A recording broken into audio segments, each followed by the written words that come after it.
Luto na po ang binagkat na saging, mga kadilag.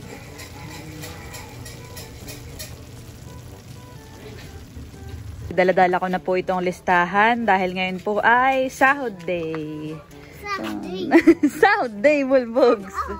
Sana all. Ang dami ng kahoy. Kaya na po yung biga.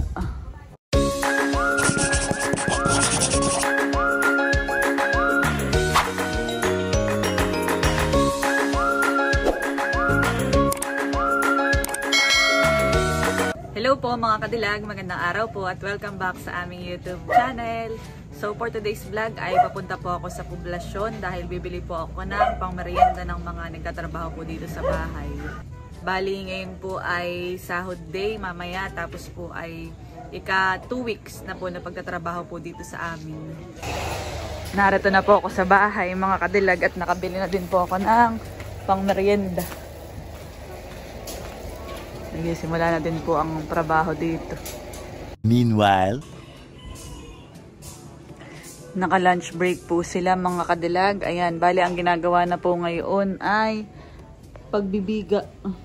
Nagbibiga na po. Doon pa rin po ang inuuna sa kabila. Tapos dito naman po ay nalagyan na din ng poste. Ito po yung CR namin. Ito po ilalagyan din ng poste mga kadilag.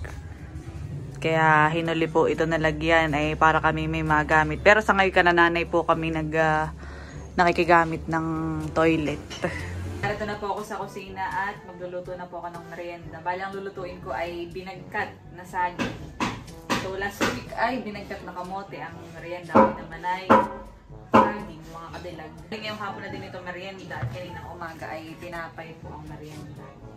Babalatan ko na itong saging. Wala na po ulit ang trabaho.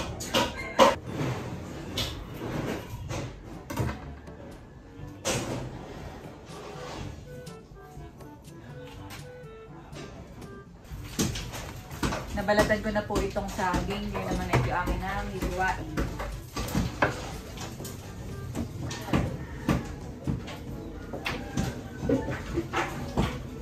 Yung masarap na tinabagkat na ganito ay yung hindi ganyan kahinog.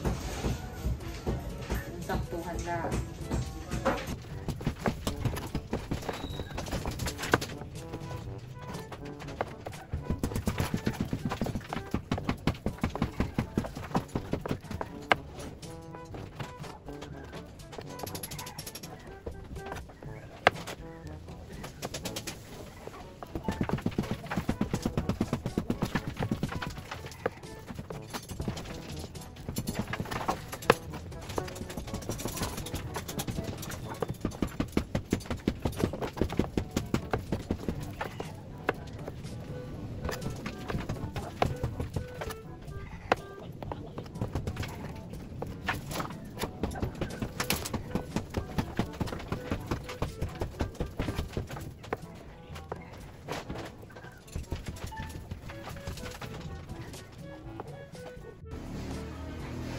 Tapos ko na pong hiwain itong mga saging. At sisimulan ko na po itong lutuin. Bali, lalagyan ko lang po ito ng tubig na kaunti.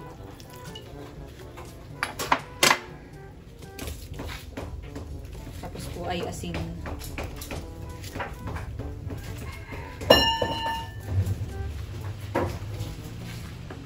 Takan pong tatakpan at bubuhayin ng apoy.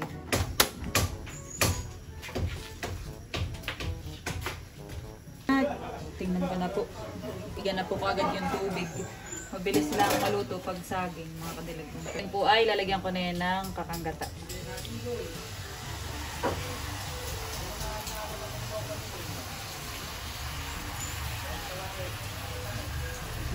Itong aking nabili na buo na ng kaunti. Nilagay ko po sa rep.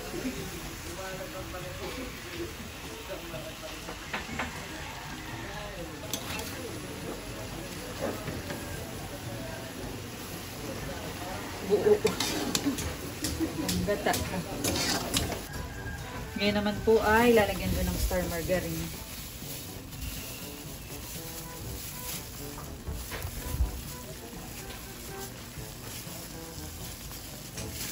Lagyan ko na din po yan ng condensed milk.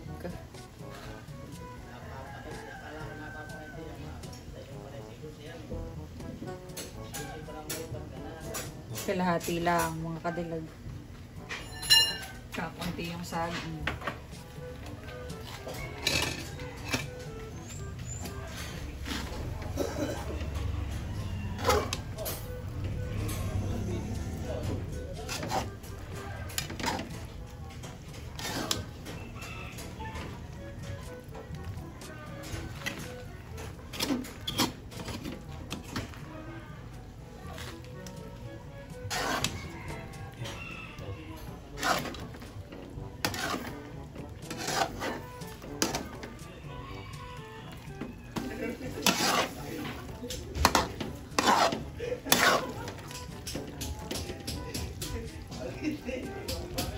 Kaunting pakulo na lang itong mga kadilag. Titikman ko din kung tama lang yung lasa.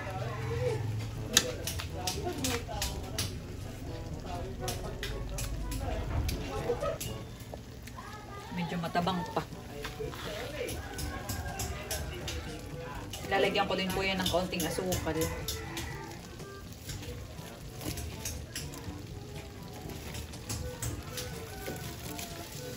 Okay lang.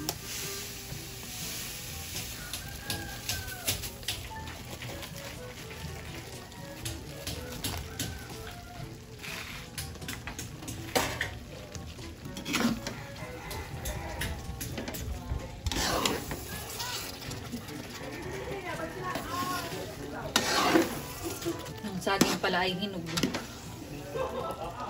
Karamihan ay hinog. Kaunti lang yung katamtaman.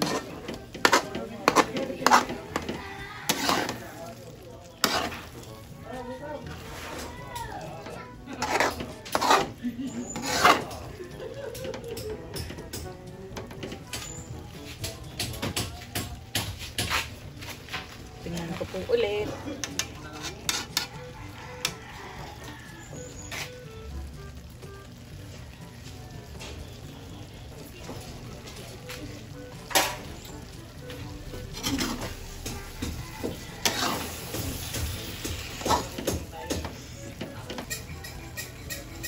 Luto na po ang binagkat na saging, mga kadilag.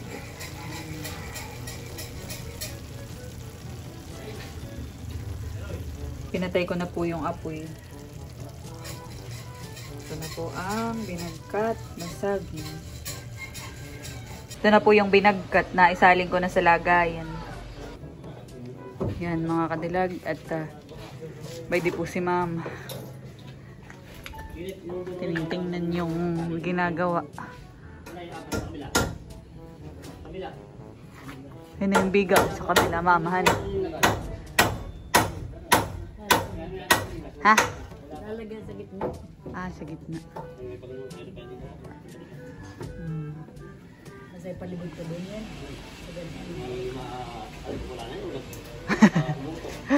Huhutok ko. Babagsak. Lalagyan ng anong tawag doon? Cross.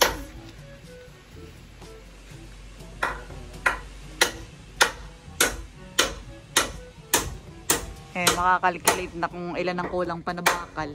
Mga kadilag kapag ka nalagyan na ng biga. Kahoy. Oo nga. Wala ka ng kahoy. Ayan, at dadalhin na po ni mama doon yung merienda.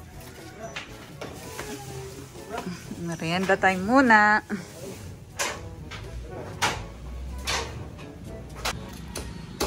Sila po ay mga nasa taas. Merienda mo na mama, alas 3 na. Aba, may dumadating na pogi. Madating.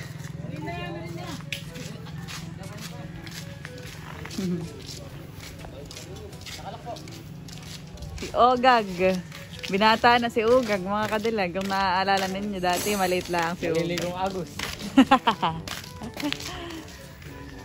Ito pong ating timekeeper ay nakapag-merienda na. Akala ko nakapag-merienda ka na eh. Ayan, at nagme-merienda na po sila.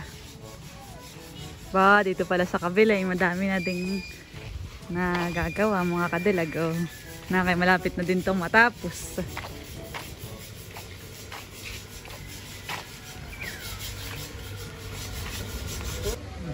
Nagme-merienda na din po si Mama. Tira pa. Ano, kamusta ang lasa? Ang tagaw doon. A few inches later. Ayan, at bali daladala ko na po itong listahan dahil ngayon po ay Sahod Day. Sahod Day. Sahod Day, Bulbogs. Sana all.